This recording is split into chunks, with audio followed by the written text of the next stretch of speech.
Pradana Agung Komong Permana Adi. Saya Ardina Fadila. Nama saya Bayi Enggarsih Madianingrum. Oke, baik. Nama saya Giban Mulana. Nama saya Muhammad Ghifari Taufikur Rahman. Nama saya Rianda Hulaili.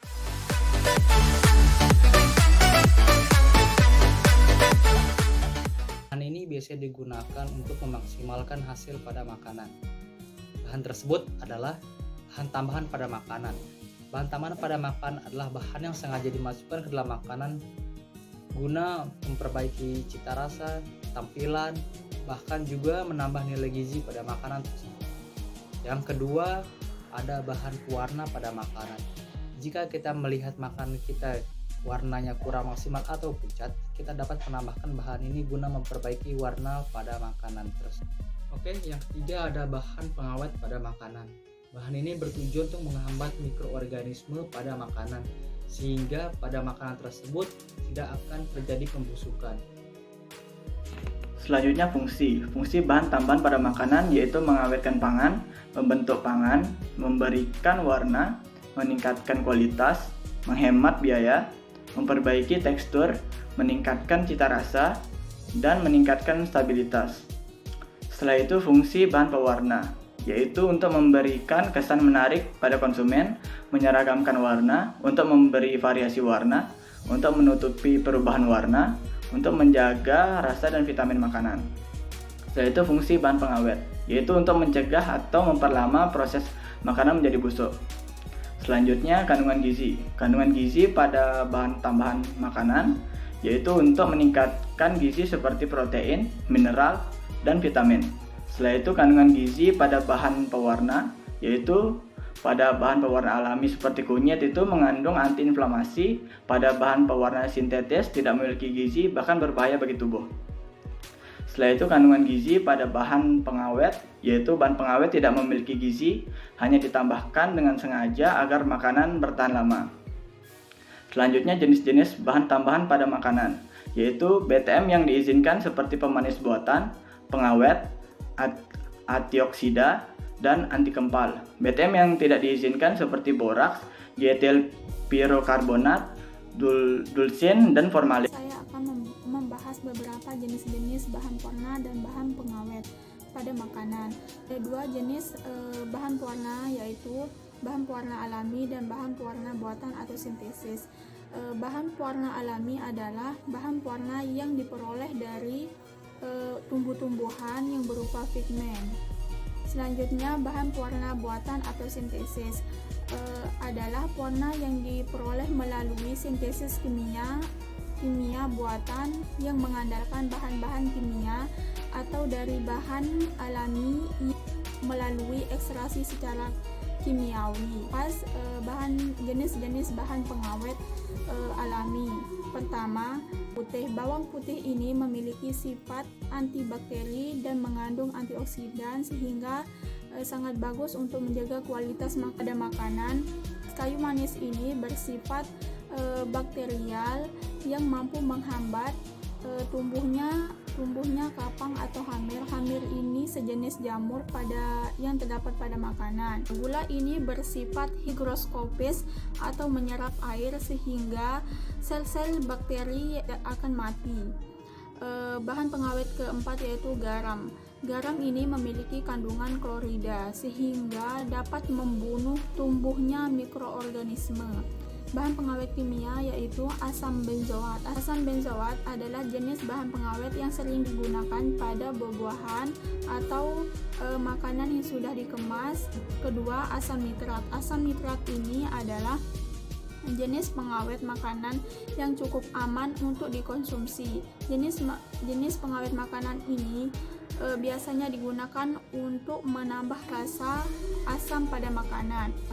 Sorbetes adalah jenis bahan pengawet yang sering digunakan karena tidak memiliki bau, rasa, dan tidak menimbulkan efek samping untuk kesehatan. Boraks ini memiliki sifat antiseptik sehingga dapat membunuh kuman di dalam makanan. Yang pertama, bahan tambahan pada makanan ada gelatin. Sering kali dipakai sebagai bahan tambahan pada makanan dalam puding atau agar-agar. Kedua, ada penguat rasa. Bahan tambahan makanan memberikan rasa pada bahan tertentu sehingga suatu makanan dapat bertambah manis, asam, dan sebagainya. Yang ketiga ada perisa, adalah kualitas dari suatu bahan tambahan makanan pangan yang memengaruhi rasa dan aroma. Biasanya ditambahkan pada makanan atau minuman sehingga meningkatkan kualitas, rasa, dan aroma pada makanan. Kedua, bahan pewarna makanan. Pewarna makanan baik alami ataupun berbahan sintesis dapat dikembangkan untuk menghasilkan banyak produk seperti jajanan tradisional ataupun pembuatan cake.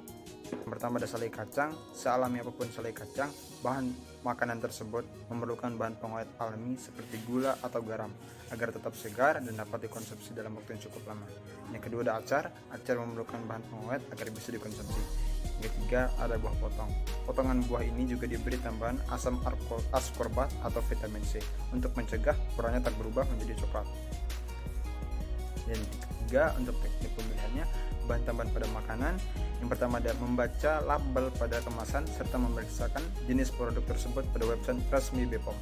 Kedua, tidak dalam kondisi yang rusak atau kedaluarsa. Yang ketiga, memeriksa zat-zat yang aman untuk dikonsumsi. Dan yang keempat, menghindari zat-zat yang berbahaya bagi tubuh. Terakhir, untuk bahan pewarna makanan, yang pertama, hindarilah menggunakan pewarna makanan berbahan dasar rhodamin B metanyl yellow karena dapat menyebabkan iritasi pada saluran cerna, bahkan berisiko menimbulkan kanker. Kedua, membaca label kemasan serta memeriksakan produk tersebut pada website BPOM. Yang ketiga, perhatikan produk pewarna makanan digunakan untuk jenis makanan apa. Dan terakhir, perhatikan takaran penggunaan pewarna makanan agar jumlah yang digunakan sesuai dengan adonan yang akan kita buat. Untuk bahan pengawet makanan, gunakan sesuai dengan makanan yang akan diawetkan. Gunakan sesuai dengan ketentuan yang ada pada bahan pengawet tersebut dan harus aman. Dalam artian, keamanannya sudah dites di sebuah universitas atau sejenisnya. Selanjutnya, metode penyimpanan. Untuk bahan tambahan pada makanan, tempatkan di wadah yang tertutup. Hindari dari paparan sinar matahari atau disimpan di lemari es agar kualitasnya tetap terjaga. Untuk bahan pewarna makanan, jika bahan tersebut alami, sebaiknya disimpan di chiller dengan dibungkus rapat. Jika bahan tersebut sintetis atau buatan, sebaiknya ditutup rapat setelah digunakan dan disimpan di suhu ruang. Untuk bahan pengawet makanan, disimpan dengan baik dan hygiene, dengan penggunaan insektisida dan fumigasi, atau dengan suhu rendah yang kadar oksigennya telah diatur.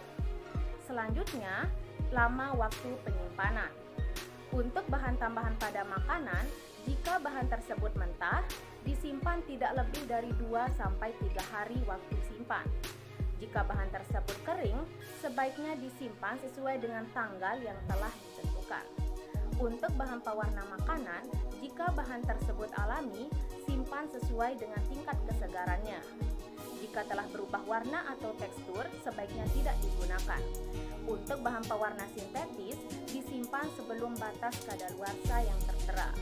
Untuk bahan pengawet makanan, contohnya, jika makanan yang menggunakan pengawet alami selalu dikonsumsi kurang dari 9 hari masa simpan. Jika bahan pengawet makanan sintetis atau buatan disimpan sebelum tanggal yang tertera pada kemasan. Kesimpulannya yaitu seperti yang telah dipaparkan, zat tambahan makanan seperti bahan tambahan, pewarna, dan pengawet tidaklah sepenuhnya berbahaya bagi manusia. Hal tersebut tergantung pada kecermatan kita dalam memahami apa saja bahan-bahan tersebut, jenis-jenisnya, kandungan, cara penyimpanan, dan lain-lain. Perlu diketahui juga, pemerintah melalui BPOM, Badan Pengawas Obat dan Makanan, sudah melakukan pengawasan pada jenis zat-zat tersebut. Jadi, jika ingin menggunakan bahan-bahan yang aman, pastikan sudah tercantum label dan kode BPOM pada kemasan bahan tersebut. Terima kasih atas perhatiannya, kurang lebihnya mohon maaf. Demikian akhir presentasi saya dan teman-teman saya, semoga bermanfaat untuk kita semua. Terima kasih. Wassalamualaikum warahmatullahi wabarakatuh.